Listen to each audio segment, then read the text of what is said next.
ఒక photo journalist ఒక విషాద గాథ, దీని వెనకాల కన్నీటి గాథ, ఫోటో జర్నలిస్టులకి అందరికీ కనువిప్పు కలిగించే గాథ.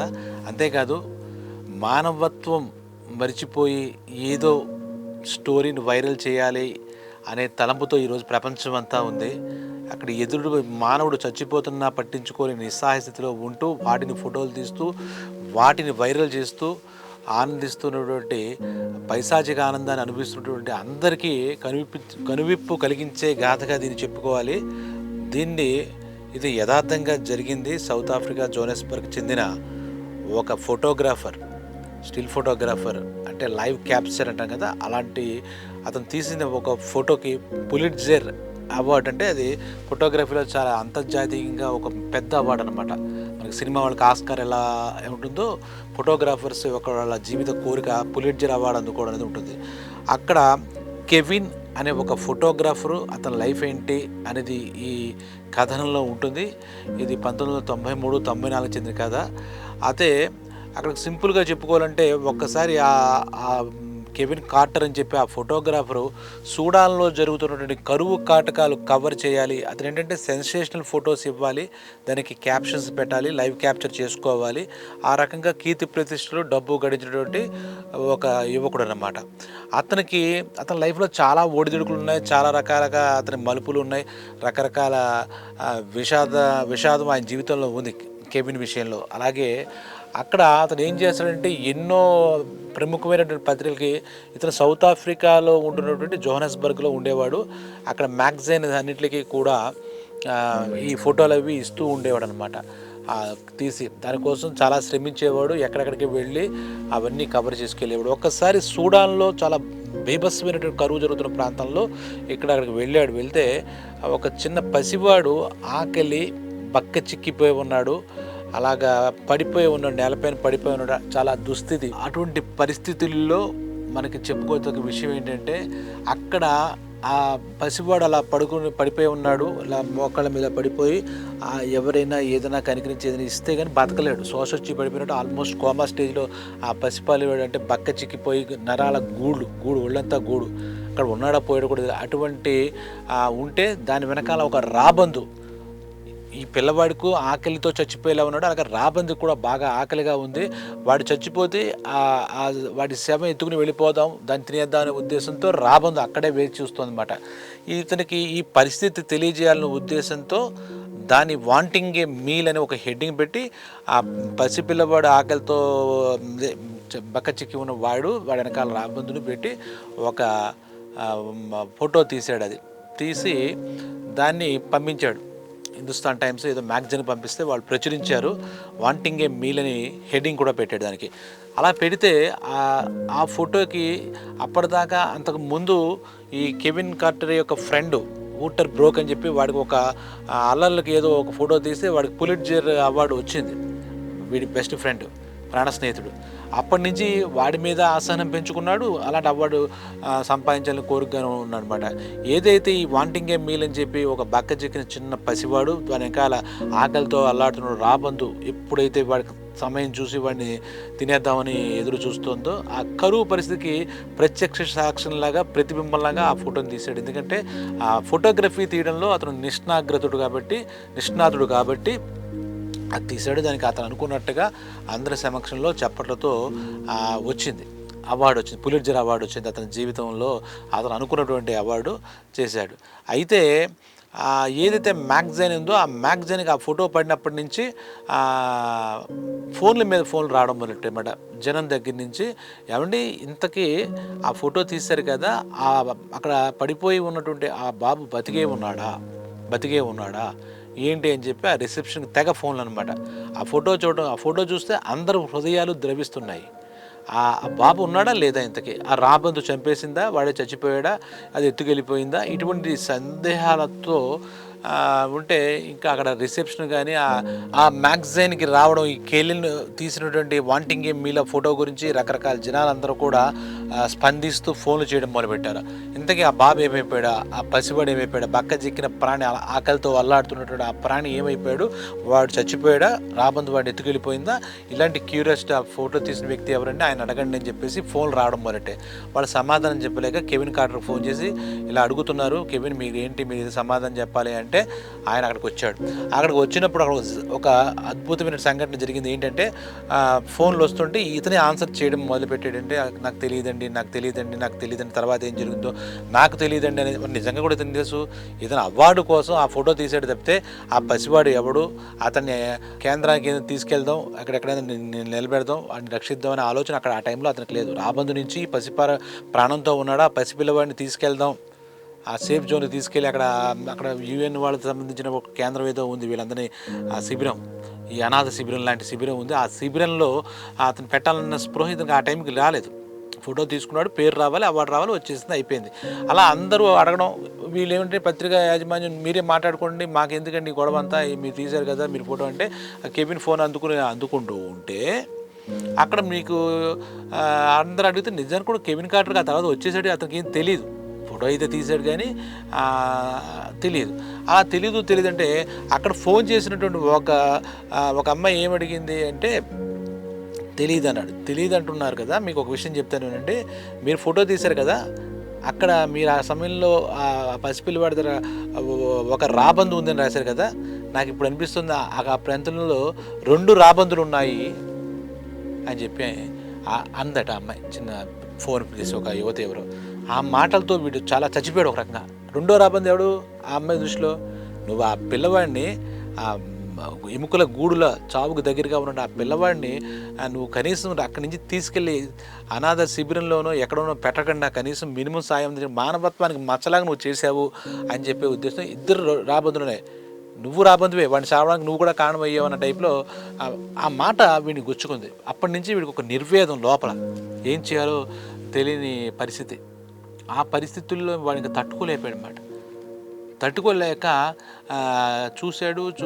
ఇంకా అతడు ఆ నిర్వేదం ఎంతవరకు వచ్చిందంటే, నిజమే కదా, నేను తప్పు చేశాను కదా, నేనేమీ చేయలేకపోయాను కదా, వాళ్ళు అడుగుతున్న మాట నిజమే కదా అని చెప్పి 33 కంప్లీట్ అయిపోయి 34 ఏళ్ళకి, అంటే ఈ అవార్డు వచ్చిన కొన్నాళ్ళకే అతను ఆత్మహత్య చేసుకుని ఒక సూసైడ్ చేసుకుని చచ్చిపోయాడు కెవిన్. అంటే మానవ జీవితంలో మానవత్వానికి నేను తీసినటువంటి ఫోటో మాయని మచ్చగా మీరింది, హంటింగ్గా మీరని ఏదో చేశాను కానీ నిజంగా అక్కడ సాయం చేయొచ్చు కదా అని అతనికి లోపల అతనికి ఒక వ్యధ బయలుదేరిపోయింది.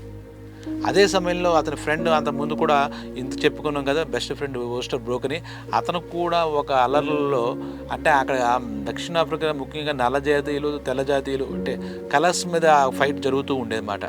అతను కూడా ఒక అల్లర్లలో చనిపోయాడు బ్రోక్.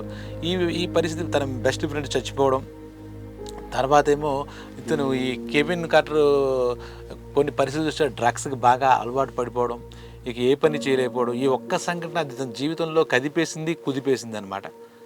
ఆ తర్వాత ఒక సూసైడ్ లేఖ రాసి ఈ మానవ పోరాటాలు, ఆకలి పోరాటాలు, పసిపిల్లల కరువు కాటకాలు ఇవన్నీ తట్టుకోలేకపోతున్నాను చూసి అని ఆ ఆత్మహత్య కూడా చాలా, అంటే ఎలాంటి పరిస్థితి తీసుకుంటే అతడే వ్యాన్లో కూర్చుని, అంటే ఈ ఆత్మహత్యలు ఇలా కూడా చేసుకోవచ్చు అని కూడా మనకు తెలియదు కానీ అంతలా అతనికి కదిలించేసింది ఈ సంఘటన. ఇతను కూడా రాబందు అనేసరికి నేను చేసిన తప్పు అని, అతనికి నేను చేసిన తప్పుకు ప్రాయచితం లేదు, ఇది మానవత్వానికి మాయన మచ్చ ఏమని గురించి వచ్చాడో తెలియదు కానీ అక్కడ కనుక ఆ వ్యాన్లో కూర్చుని తలుపులు వేసుకుని ఆ సైలెన్సర్కి వెళ్ళకుండా దాన్ని సైలెన్సర్ క్లోజ్ చేసేసి ఆ వ్యాన్ సైలెన్సర్ తలుపులన్నీ వేసుకుని ఆ సైలెన్సర్ నుంచి వచ్చే పొగ కారు స్టార్ట్ చేసేసాడు. ఆ కారులో పొగ వాడి విషవాయువులు వచ్చేసి అలాగా పాటలు వింటూ, వాడికి ఇష్టమైన పాటలు ఏదో వింటూ అలాగే ఉండిపోయాడు. ఈ తన కారులోంచి వచ్చిన కార్బన్ డైఆక్సైడ్, మోనాక్సైడ్ ఇవన్నీ వస్తాయి కదా, విషవాయువులు బయటికి వెళ్ళిపోవాలి యాక్చువల్గా సైలెన్సర్గా. ఆ సైలెన్స్ నుంచి దీనికి అడ్రస్ చేస్తూ ఆ కిటికీలోంచి వాడి దగ్గరే పెట్టుకుని ఆ కారులో ఒక సూసైడ్ లెటర్ రాసి తను చేసిన తప్పు ఏమిటి, తను చేసింది ఏంటి అని చెప్పేసి తన జీవితంలో జరిగిన విషయాలు వాడు గుర్తు చేసుకుంటూ ఆ పాట వింటూ కెవిన్ కార్టర్ అక్కడికడికి 33 ఏళ్ళకి అర్ధాంతరంగా మరణించారనమాట. అతని జీవితం చాలా ఒడిదుడులతో యూరోప్ నుంచి వాళ్ళ ఫ్యామిలీ జోహానస్బర్గ్ రావడం, వాళ్ళ ఆర్మీలో చేరడం, అక్కడ ఎంతో సాహసంగా వీడి తోటి సైనికుడిని వాళ్ళు కొడుతుంటే తెల్ల జాతీయులు వాళ్ళకి అడ్డుపడడం, అక్కడ నీకెందుకు వాళ్ళ చేత దెబ్బలు తినటం, ఎన్నో భావోద్వేగాలు, అతడి జీవితంలో ఎంతో సంఘర్షణ. ఆ తర్వాత అనుకోకుండా మళ్ళా ఆర్మీలోంచి బయటికి రావడం, ఒక ఫోటో షాప్లో చేరడం, అక్కడ ఈ లెన్సులు ఇవన్నీ చూసుకుని దీని మీద ఇష్టం పెంచుకోవడం, దీని ద్వారా మనం నేర్చుకోవచ్చు బతకవచ్చు అనే ఉద్దేశంతో అందులోకి వెళ్ళడం, ఇలా రకరకాల వృత్తులు అతని జీవితంలో, రకరకాల మలుపులు. ఇది ఏమని చెప్తాడంటే, ఎందుకని చెప్తానంటే, ఇది నేను తీసుకున్న ప్రొఫెషన్కి నేను అన్యాయం చేశాను, దెన్ నేను తీసుకున్న ప్రొఫెషన్కి నేను న్యాయం చేసి ఉండొచ్చు, పులిట్జర్ అవార్డు కూడా గెలుచుకుని, కానీ మానవత్వానికి మటుకు మచ్చ లాంటి పని నేను చేశాను, ఎవరు నన్ను క్షమించరు అన్న టైప్లో ఆ కెవిన్ యొక్క అంతర్బోధ, అంతర్మథనం ఒక సూసైడ్ లాగా చేసుకుని, అంటే కొన్ని తట్టుకోలేమన్నమాట. మనం చేసే పనిలో కూడా పర్యవసానం మనకు ఆ క్షణంలో తెలియదు, కానీ మనకి తర్వాత వచ్చే సంఘర్షణ వల్ల ఈ మనిషికి ఎవ్వరూ ఏం చేయలేదు. తన అంతరాత్మే తను మాట్లాడుతుంటుంది, తన అంతరాత్మే తన ప్రశ్న. ఎవరికైనా మన సమాధానం చెప్పచ్చు, కానీ మన అంతరాత్మ మన సమాధానం పరచడం చాలా కష్టం. ఒక తప్పు చేస్తే అదే ట్రిగ్గర్ అవుతూ ఉంటుంది, అది తెలిసి చేసినా తెలిగిపోయి చేసినా ట్రిగ్గర్ అవుతుంటుంది. నిజమే, ఆ రోజు ఫోటో తీయడమే అతని యొక్క లక్ష్యం, అతని ప్రొఫెషన్ యొక్క ఉద్దేశం. కానీ ఇక్కడ ఏమైంది అనేది అందరూ ఆలోచించారు. వాంటింగ్ ఏ మీల్ అని చెప్పి ఇటువంటి దుర్భరమైనటువంటి కరువు కాటకాలు ఉన్నటువంటి ఆ నేపథ్యాన్ని ఒక వస్తువుగా తీసుకుని, కథా వస్తువు దానికి ఒక ఫోటో తీసుకుని, ఒక క్యాప్షన్ ఫోటో పెట్టి తను నిజంగా అవార్డు తెచ్చుకోవడం, అది చూస్తే మనందరికీ కూడా మనసున్న ప్రతి ఒక్కడికి, హృదయం ఉన్న ప్రతి ఒక్కడికి ఆ స్థితిలో సూడాన్లో కరువు ప్రాంతాలు అన్నీ ఒక్కసారిగా, అంటే కొన్ని 1000 పదాల్లోనూ వాటిలో చెప్పలేని, వాక్యాల్లో చెప్పలేనిటువంటిది ఒక్క ఫోటో, ఒక దృశ్యం ద్వారా అతను చూపించాడు. అతని ప్రతిభకి ఆ విషయంలో తిరుగులేదు, అది నిజంగా అవార్డు మించిన ప్రతిభ. కానీ అక్కడ పరిస్థితిని నువ్వు మానవీయ కోణంలో నువ్వు ఎందుకు ఉండలేకపోయావని ఒక యువతి వాడిని అడిగిందట పాపం ఫోన్లో. నిజమే కదా, నువ్వు రెండో రాబందు అనేసింది. ఆవిడకి ఎంత, మన అమ్మాయికి ఎంత మనసు బాధ కలిగిందో, నువ్వు రెండో రాబందు, అక్కడ 2 రాబందులు ఉన్నాయని ఒక్క మాట చెప్పి నువ్వే రాబందువు, నువ్వు ఈ రకంగా ప్రవర్తించావు. రాబందులు ఏంటంటే చచ్చిన శవాల మీద వేరుకు తింటూ ఉంటాయి. అలాగే అక్కడ రాబందు, ఈ పసికందు ఎప్పుడు చచ్చిపోతుందని ఆ రాబందు ఎదురు చూస్తూ కూర్చుందనమాట. అలాగే ఈ పసికందు రాబందు మీద నువ్వేదో క్యాష్ చేసుకోవాలి, అవార్డు తీసుకోవాలి, నువ్వు చేసావు, నువ్వు అంతకన్నా హీనం. అంటే శవాల మీద ఫోటోలు తీసుకుంటున్నావు అన్నంత అర్థం వచ్చింది అందులో. అక్కడ 2 రాబందులు ఉండే. కాబట్టి ఇప్పుడు మన అందరం కూడా ఫోటోగ్రాఫర్సే కాదు, ప్రతి పత్రికల్లో పనిచేసేవాడు కానీ, ఎలక్ట్రానిక్ మీడియా, మనంతా కూడా కొంతవరకు మన ప్రొఫెషన్కి న్యాయం చేస్తుంటే మన సామాజిక బాధ్యత కూడా. అక్కడ యుద్ధంలోకి వెళ్ళి ఫోటోలు తీస్తూ మనం ఏమీ యుద్ధం చేసేమని కాదు, కానీ కొన్ని మానవీయ కోణాల్లో కూడా కొన్నిసార్లు ఆలోచించాలి అనే ఉద్దేశం ఈ కెవిన్ కార్టర్ కథ ద్వారా మనం అర్థం చేసుకోవచ్చు అన్నమాట, ప్రముఖంగా అర్థం చేసుకోవచ్చు. తర్వాత ఇక్కడ చెప్పుకోవాల్సిన విషయం అంటే, చాలామందికి క్యూరియాసిటీ ఉంటుంది కదా, తర్వాత ఆ బాబు బతికాడా, ఇప్పుడు వాళ్ళందరూ అడిగారు కదా. తర్వాత ఒక విషయం కనుక వాళ్ళందరూ సేకరించిన విషయం అంటే, ఆ బాబు బతికాడు, ఆ రోజుకి బతికాడు. అంత సూడాన్ కరువు ప్రాంతాల్లో అరచేతిలో ప్రాణం పెట్టుకుని, కళ్ళల్లో ప్రాణం పెట్టుకుని బతికి ఆ పసివాడు బతికాడు. కోంగ్ న్యోంగో ఏదో పేరుంది అతనిది. ఆ తర్వాత అక్కడ అనాథ శిబిరానికి తీసుకువెళ్ళడం, UN శిబిరం ఏదో, అక్కడ బతికాడు. తర్వాత బతికిన తర్వాత ఒక 10-15 ఏళ్ళ తర్వాత ఎప్పుడో అతనికి ఏదో వైరల్ ఫీవర్ వచ్చి చనిపోయినట్టుగా, ఆ బతికినట్టుగా కూడా వాళ్ళ తండ్రితో ఇంకో మ్యాగజైన్ సంబంధించిన ఒక విలేకరి అడుగుతుంటే కనుక ఒక మంచి ఇంటర్వ్యూ ఇవ్వడం. అంటే అప్పుడు కరువు కాటకాలు అంతలా ఉన్నాయి కాబట్టి ఈ విషయం అంతా అతను బతికి ఉన్నాడు, ఆ తర్వాత ఎప్పుడో చచ్చిపోయాడనే విషయం కూడా మనకు తెలియదు. ఎందుకంటే ఈ ఫోటో తీసిన కొన్నాళ్ళకే కెవిన్ చచ్చిపోయాడు. నిజంగా ఆ రోజు తెలుసుంటే అక్కడికి వెళ్ళి వాడికి ఏదైనా చేసేవాడు, వాడికి ఆ విషయం తెలియదు, చచ్చిపోయి ఉంటుంది అనుకున్నాడేమో. వీడికి ఆ ఫోన్లో వచ్చిన కాల్లో ఆ యువతి మాట్లాడిన ఆ ఒక్క మాట ఒక రకంగా అతను తీసుకున్నాడు, ఆత్మహత్య చేసుకుని తనకు తానే ప్రాణత్యాగం చేసినట్టు చచ్చిపోయాడు అనమాట.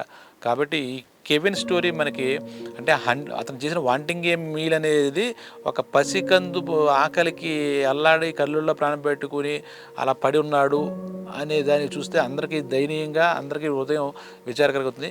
ఈ కెవిన్ మరణం కూడా చూస్తుంటే తనకు తాను ఆత్మహత్య అత్యంత కిరాతంగా తనకు తాను చంపుకున్నాడు. ఎందుకంటే నేను తప్పు చేశానని అతనికి అతనే శిక్ష వేసుకున్నాడు. కాబట్టి ఈ కథ మొత్తం ఆ సమయంలో 94 ప్రాంతంలో ఆ సమయంలో చాలా చాలా చాలా అందరినీ కదిలించింది అనమాట.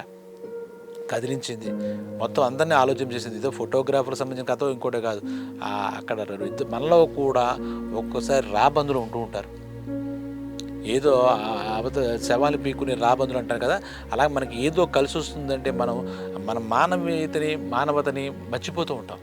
కాబట్టి ఈ కెవిన్ కార్టర్ కథ ద్వారా మనం తెలుసుకోవాల్సిన సత్యం ఏంటంటే, ప్రతి ఒక్కళ్ళు కూడా మనలో రాబందులు వద్దు, మనలో రాబందుల్ని పెంచొద్దు, కాస్త మానవత్వంతో మన పరిధిలో బతకాలనే ఒక సత్యం కూడా ఈ కెవిన్ కార్టర్ యొక్క ఈ కథ ద్వారా మనం అర్థం చేసుకోవచ్చు.